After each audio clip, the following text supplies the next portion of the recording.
عورت اور مرد کی نماز میں کیا فرق ہے پڑھنے میں؟ ہاں، بہت اچھی بات. یہ بھی اب ایک مسئلہ بن گیا. لوگ اس پر کتابیں لکھ رہے ہیں کہ عورت اور مرد کی نماز جو ایک طرح کی، ایک ہی طرح وہ سجدے کریں، ایک ہی طرح رکوع کریں، سارا کچھ ایک ہی طرح کریں.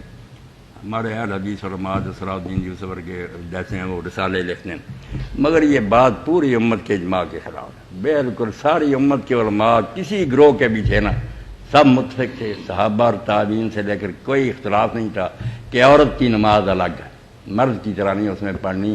اس نے ایسے پڑھنا جس میں ستر ہو، پردہ ہو، کوئی اس کا عذر نمایاں نہ ہو.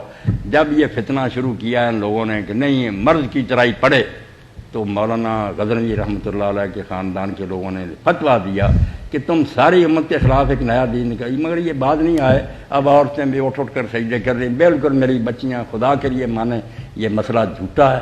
عورت کو بالکل الگ سجدہ کرنا چاہیے، اس کے پاؤں ایک طرف کو، پیٹ جو ہے وہ بھی رانوں کے ساتھ لگا ہوا، زمین پر بچھی ہوئی ہو، رکوع بھی ہماری طرح زیادہ جھک کرنا کہ اس کے سرین نمایاں ہو جائے نہ کرے، تھوڑا سا جھکے. اس کو ہر حکم جو ہے اس میں یہ کہ پردہ رہے، جس کا کوئی عذر نمایاں نہیں ہونا چاہیے. اب جو بحث کرتے ہیں نا میرے ساتھ، میں پھر کہتا ہوں تمہیں گرفت کرنے کا طریقہ میں جانتا ہوں. میں پھر کہتا ہوں تم کہتے ہو لفظوں میں کہیں نہیں لکھا ہوا کہ حضور نے کہا عورت کی نماز الگ ہے. میں کہتا ہوں ٹھیک، حالانکہ حضور کے بارے میں دو مرسل روایتیں ہیں بالکل صحیح ہیں، مگر چلو تم اعتراض کر. اب آؤ حج پر. حج میں کہیں لکھا ہوا کہ عورت تلبیہ جو ہے لبیک اونچا نہ کہے؟ دکھاؤ اگر حضور نے یہ فرق کیا. اب حکم دو کہ عورتیں بھی لبیک اونچا جب کریں. وہاں کیوں کہتے ہو کہ مرد اونچا کہیں گے عورتیں کم؟ اور دلیل یہ دیتے ہو اہل علم یہ کہتے ہیں، وہاں اہل علم کہتے ہیں. اب مکہ میں گئے پہلا طواف قدوم کرنا، حضور نے لفظوں میں کئی فرق نہیں بتایا کہ عورت جو طواف الگ کرے. مردوں کو حکم ہے کہ پہلے 3 چکر جو رمل تیز چل کر آئے. عورتوں کے لیے کوئی حکم نہیں لکھا ہوا کہ کریں یا نہ کریں. اب امت پوری مانتی ہے، خود اہل حدیث بھی، کہ عورتیں نہیں تیز چلیں گی ورنہ ان کے پستان ہلتے نظر آئیں. وہاں بھی ایک علماء کہتے ہیں جب صفا مروہ کے درمیان دوڑ لگائی جاتی ہے میلان اختران، وہاں بھی کہتے ہیں عورتیں نہ دوڑیں مرد دوڑیں. بھائی دکھاؤ نا فرق. پھر اگر لفظوں میں دکھانا دکھاؤ کہاں حضور نے فرق کی. تستر کا جب ایک قانون مقرر ہو گیا کہ عورت ہر معاملے میں ایسا طریقہ اختیار کرے کہ اس کا جسم نمایاں نہ ہو، کوئی حصہ نظر نہ آئے، ایک قاعدہ بن گیا. اس سے ساری امت نے سمجھا، پورے چاروں امام شیعہ سب دنیا متفق کہ عورت جو ہے الگ طریقے سے سجدہ کرے.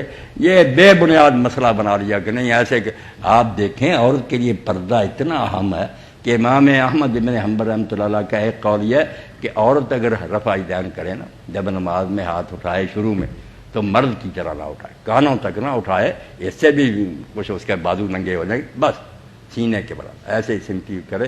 اور ایک قول یہ کہ یہ رفع یدین کرے ہی نہ. اندازہ کرو اللہ کے رسول کی سنت فرمایا نہ یہ ہاتھ نہ اٹھائے، پھر بھی کپڑے میں سے حرکت نظر آئے گی. کیسے اس کو اللہ نے عورت کہا؟ عربی میں بھی عورت کہتے ہیں. عورت کا معنی ہی عربی زبان میں چھپانے کی چیز.